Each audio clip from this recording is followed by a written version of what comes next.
Hi, this is Scott Law, the world's oldest vlogger, and today I want to ask the big question.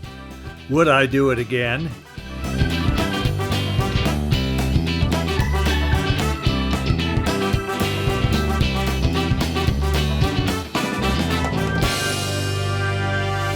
The world's first 360-degree drone, the Antigravity A1, was released in the U.S. on December 4th, 2025.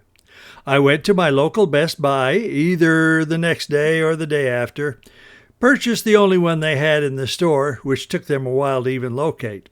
I purchased the Infinity Kit at the full retail price of $19.99, which, by the way, you can now get for $15.99, so you can get it for $400 less than I paid as an early buyer. The exterior lens goggles had a problem, and I had to drive 60 miles to exchange it at a different Best Buy store. About a month later, I ended up purchasing the official landing pad, which by the time I paid shipping and taxes cost me around $52.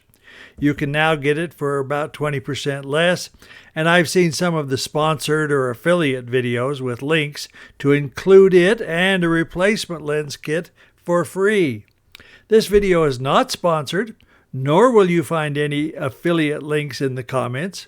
This video is just the 100% honest experience and thoughts of the world's oldest vlogger, which may or may not be worth the price of admission, along with an attempt to answer the question, knowing what I know now, would I buy it again?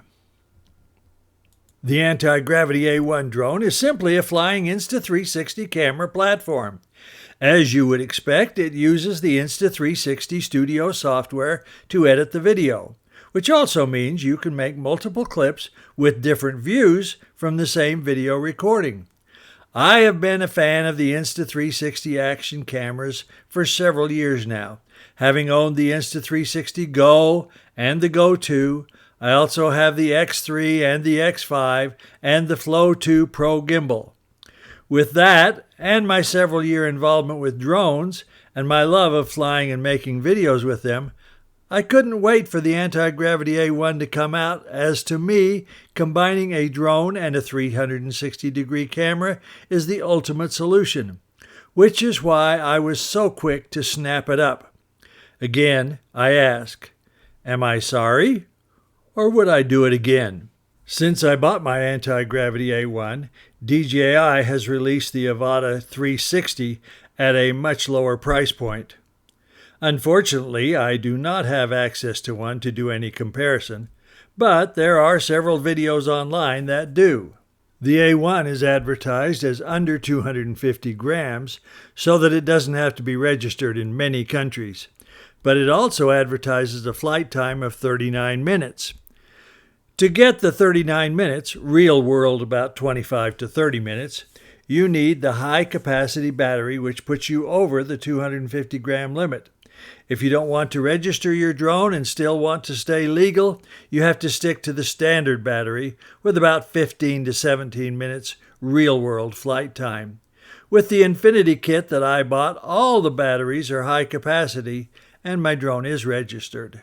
Of course, with the small size, it is convenient to carry around, but then is also more susceptible to the wind.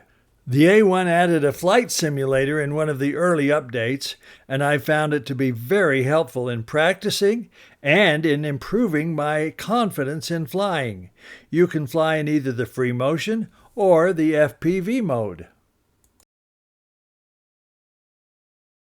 If the A1 is not your first drone, then for most of us, we are used to a totally different kind of controller. One with joysticks and either a phone or a built-in screen where you can look at the screen and then look up at the drone flying through the scene. With the goggles, you're not observing the scene as much as you are existing in the scene, which is something I love. However, you cannot look up and see your drone flying. In most countries, if you do not have a visual observer by your side, you are flying outside of the rules. I really do love a lot of things about the goggles, like how bright and clear they are, and the lenses are adjustable to line up with your pupils and for focus. In addition, you never have issues with the sun glaring on your screen, which can make it really hard to see. However, with my world's oldest vlogger's eyes, I do find I'm adjusting those knobs and the position of the goggles regularly. I haven't thought of anything I'd like to see in the heads-up display that isn't there. It tells me all the important data as far as height above or below takeoff point, distance from the takeoff point, a warning if I'm fairly close to the ground, any other possible issues I need to be aware of, all my battery levels, and remaining flight time, and space left on my SD card. It shows the drone's relationship to the home point, and most importantly, where your drone is currently aimed. As you get close to objects, you get different indicators on that too. Optionally, you can turn on zebra stripes to indicate overexposed areas, and the histogram, which I'll talk more about in the camera settings section. With a couple taps on the home button of the goggles, you engage the see-through feature. But I normally just lift the goggles so I can see in full color in 3D. They've added a little toy in the goggles only called Virtual Cockpit, which allows you to put different skins in the images for your flight. It might be fun for children or friends while viewing through your goggles, but it does not show in the finished video output. Of course, a big draw to the 360 drone and the goggles is that as you are flying, you can look all around, 360 degrees around as a matter of fact, without changing the flight path.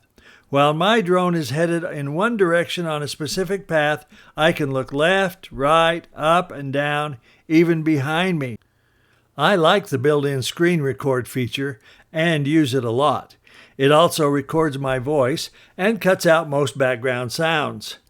The audio quality is actually quite acceptable for most content providers. However, I have heard from several people like myself who have also recorded a cinematic clip and then discovered that they had the screen recorder on but forgot to turn on the drone recording. That is frustrating. But to be honest, I've forgotten to start drone recording in other drones as well. On the top of the goggles are two antennae, which I constantly forget to raise. They do seem to make a difference on signal strength, and I'm trying to get better at remembering to raise them. The goggles battery hangs around your neck with the provided lanyard, which I don't mind, but some people don't like. If you want, it would be a simple matter to attach it to the strap that goes around your head using a Velcro strap or similar and get it out of the way. You can do several flights between charges, and it is very convenient to charge. Speaking of flying between charges, the grip controller battery is by far the longest lasting battery of the bunch.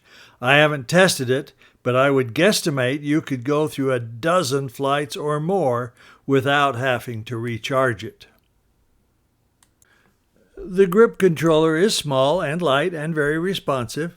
I don't know if it has anything to do with my age, but even though the different buttons have some different textures, I sometimes still have a hard time locating the right ones and really struggle with the C1 and C2 buttons. To open the menu, you simply press this button once. Interestingly, how you are holding your head when you press the button makes a difference on how easy it is to see and use the menu. I've found it works best for me when I look straight ahead and tilt my head up slightly. The default mode is called free motion mode and is controlled by which way you are pointing the controller.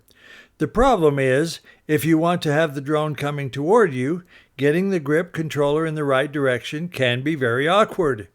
You can use the 360 dial button on the grip controller to rotate the drone, but then it gets confusing as you attempt to guide the drone. I'm finding I like the FPV mode more and more, but to be honest, it takes a moment or two to get myself oriented, and I find myself pressing the 360 dial wheel, which realigns the drone with my direction, more than I would like. I'm hoping to get better with the whole process as I spend more time with it. The Antigravity A1 drone takes still shots up to 55 megapixel. Those are 360-degree photos, but there aren't too many places you can use or share a 360-degree photo other than Facebook. The A1 was not built for stills, and the user manual is severely lacking in any information about that feature. For myself, and I think for the large majority of people purchasing this drone, they are buying a 360-degree video camera that flies. So let's talk about Antigravity A1 video. Two things you need to be aware of with all 360-degree images, still or video, whether in your hand or in the air. First, there are two cameras capturing the world in two opposite directions, which the camera then stitches together. The closer you are to an object, the higher the likelihood of seeing some of the effects of that stitching. I'm actually very impressed that they have managed to remove the body of the drone and the props and still make the stitching virtually invisible most of the time.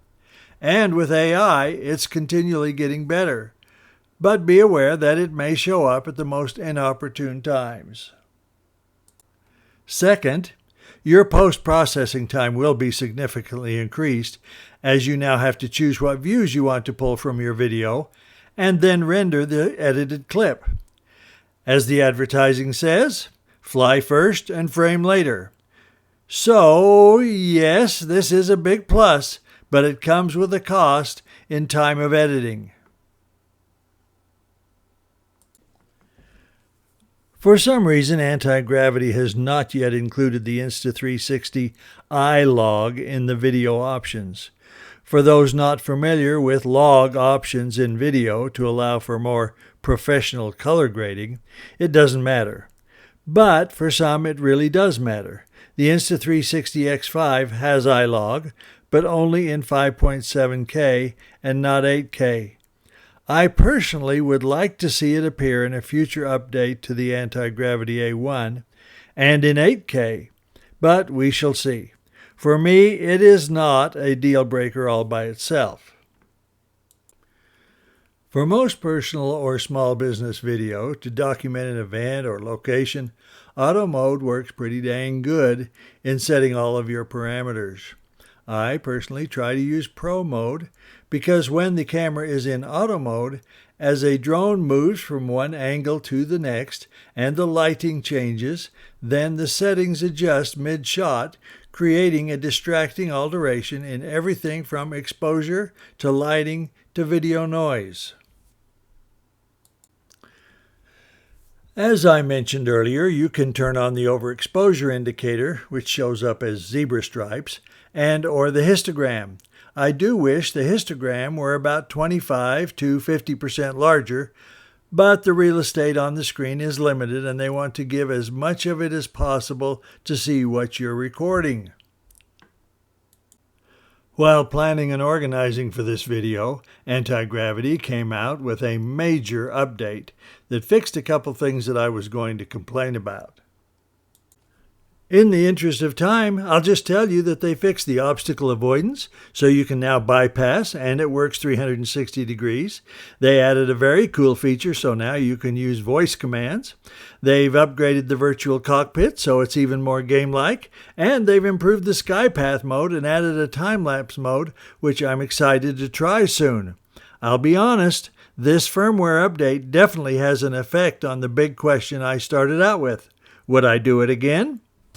This was not and was not meant to be a comprehensive tutorial or review, just a few thoughts that I'm considering as I decide whether or not I'm happy with my purchase.